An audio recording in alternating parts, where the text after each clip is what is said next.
Beginning with cohesion, cohesion is the force of attraction between the molecules of a same substance. To understand what is cohesion, this property, let us take a look on this experiment. Here we have water, ethanol, and vegetable oil.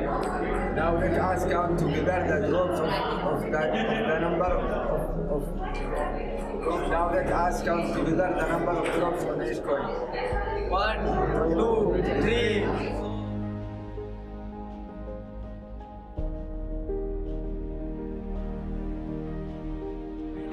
25, 26, 27, 28, 29, 30, 31. Sodium plus water reaction is a combustion reaction. It will help us understand that how water can be absorbed forward. Sodium metal is a metal belonging to the alkali metal group and is the softest metal amongst other metals.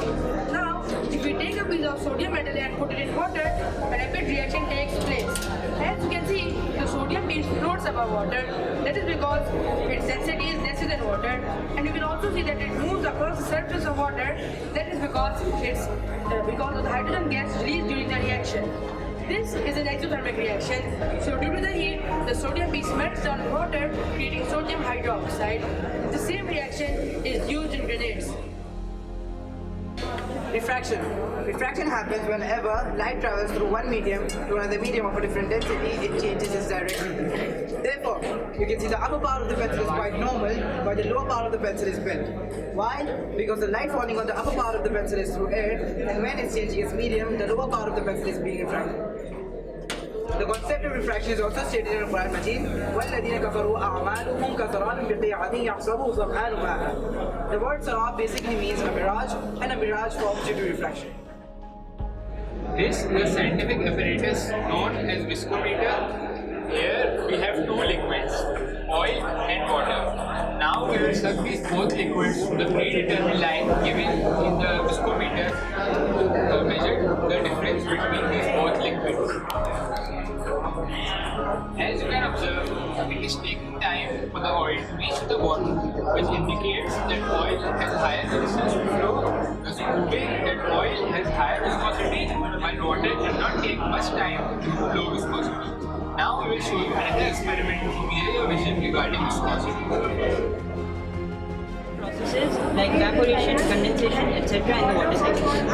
This change is much like how the temporal world behaves in its constant fluctuations and turbulence, which can be expressed as alam al-Qawli. This is in stark contrast to the hereafter, which can be expressed as Darul Ghaffar or the world of never dust. Allah Ta'ala states in the Quran, وَنَزَّلْنَا مِنَ السَّمَاءِ مَاءً مُبَارَكًا, that we have sent down water that is Mubarak. So how is this water Mubarak? Because there is much of it, and it has barakat. And how can we see this barakat? We can see the example of a mosquito, and how it is able to stay afloat above the water and not break the surface. In the same situation, we can see how a ship or a boat is able to stay afloat above the water and not break the surface. This is due to buoyancy, and it is able to occur because of the properties of water. In these following experiments, we will be demonstrating the scientific phenomenon of buoyancy and surface tension.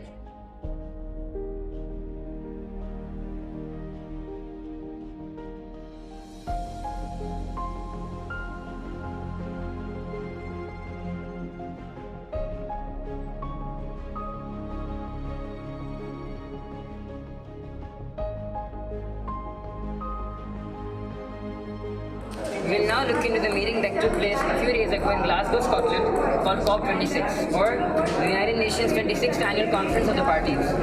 Nearly 200 nations attended the meeting to accelerate the fight against global climate crisis. Now, does anyone know the meaning of COP26, the full form? COP26 means Conference of the Parties.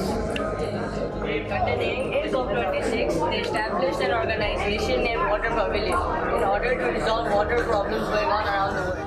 Can you all remember the different properties of water we have discussed here? This is possible due to the ability to remember our memory capacity.